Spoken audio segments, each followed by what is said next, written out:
37-year-old Ana Walshe was a loving mother of 3 young boys, ages between 2 to 6. She was a successful real estate executive, who was last seen on New Year's Eve 2022. On January 4, 2023, when Ana failed to show up to work, she was reported missing by her employer.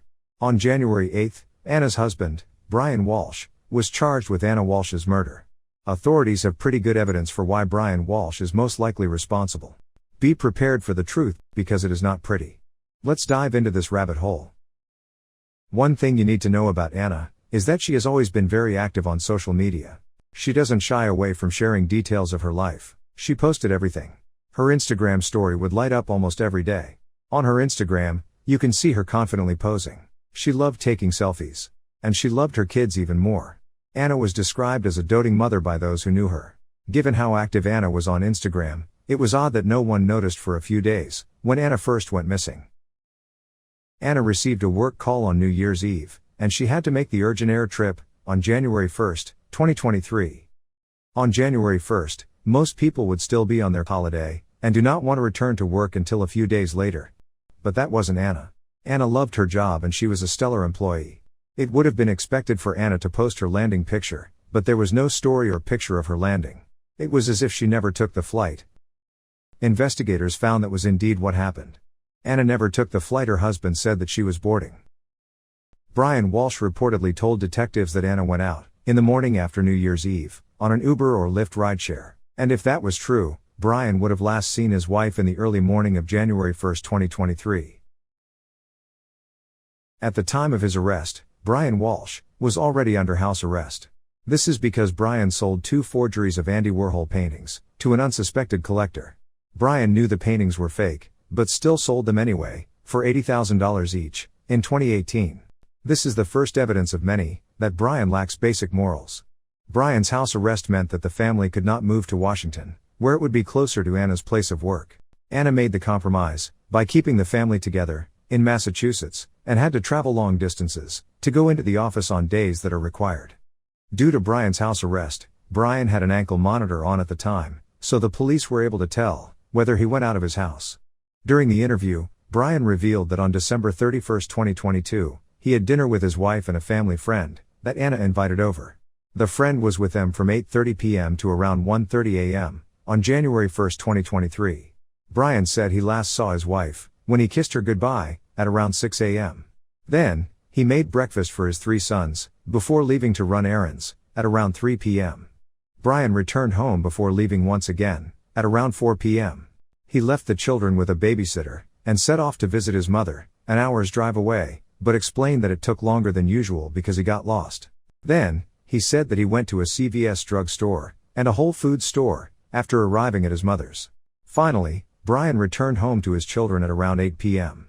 The police were not buying Brian's story, because there are no records of Ana taking a rideshare from Uber or Lyft.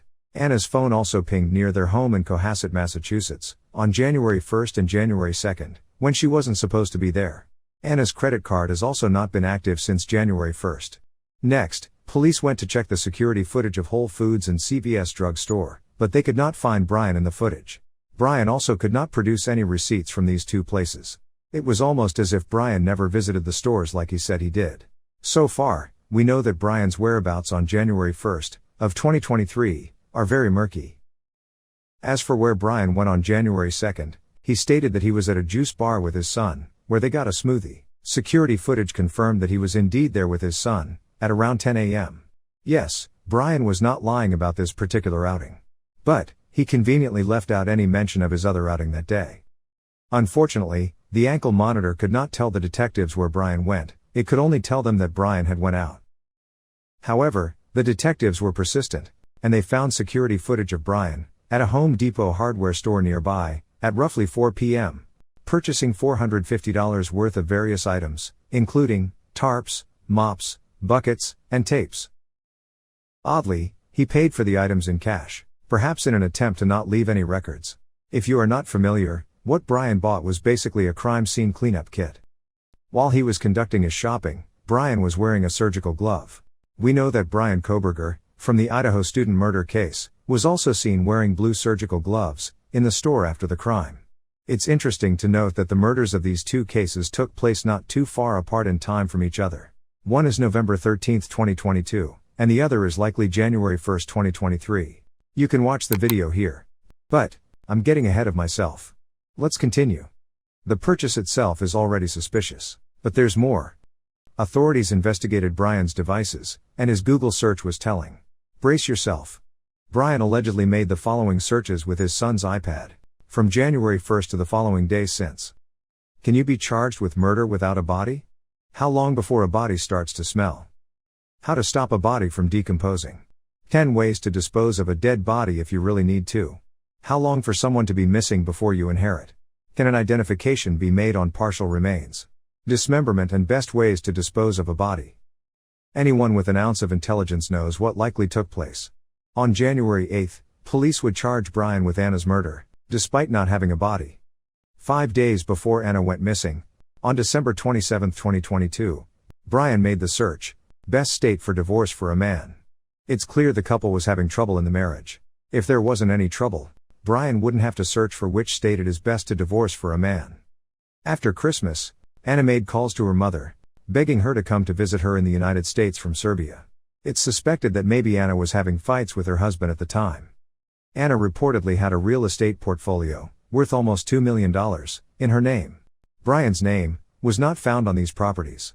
Investigators are looking into who Anna intended to inherit the properties, after her passing. This may give us clues into whether Brian had a financial motive to harm Anna. It should also be noted that Anna had a surprise plan for family and friends, 6 months leading up to her disappearance. Some speculate that maybe Anna was planning on leaving Brian, but didn't want anyone to know, until after it is finalized. Brian may have found out about Anna's surprise, before Anna was able to leave. One piece of evidence to support this theory is that Anna was seen without her wedding ring a few times, in the weeks leading up to her disappearance. Another piece of evidence points to Anna selling various assets for cash, including a car, in the months before her going missing. If Anna did eventually leave her husband, there will be at least a few cheers. The couple got married in 2015. In August 2014, before Anna married Brian, Anna made a call to the police, stating that Brian threatened to harm her and her family. However, Anna did not press charges. This often happens to victims of abuse. They don't always press charges, because they don't want to send their loved ones to jail. They just wanted to get themselves out of the immediate danger. As soon as they were out, they would get right back in with their abuser, hoping that things will improve, or convince themselves things are already better and it would never happen again. A couple of people who knew Brian also expressed that they believe Brian was a sociopath. They said that he was manipulative, calculating, violent, and angry. A friend of Brian revealed that Brian had been treated by mental health professionals a few years ago, and he was diagnosed as being a sociopath, or having an antisocial personality disorder. The latter is what mental health professionals would diagnose someone, if they believe the person is a sociopath. Before his father's death, Brian had apparently stolen $1 million from his father, which made his father remove Brian from the will. It certainly paints the picture that Brian was not well liked, and was not particularly concerned with other people's well-being. He did not care for anyone, but himself. The most important thing to him was money. He had little to no remorse, and he could be charming to get what he wants, a classic trait of a sociopath. Further search revealed that the dumpster at Brian's mother's condominium include a handbag and boots, both of which were confirmed to have been owned by Anna. Other items recovered include a medical suit with Brian and Anna's DNA on there, a hacksaw, a hacket, and cutting shears.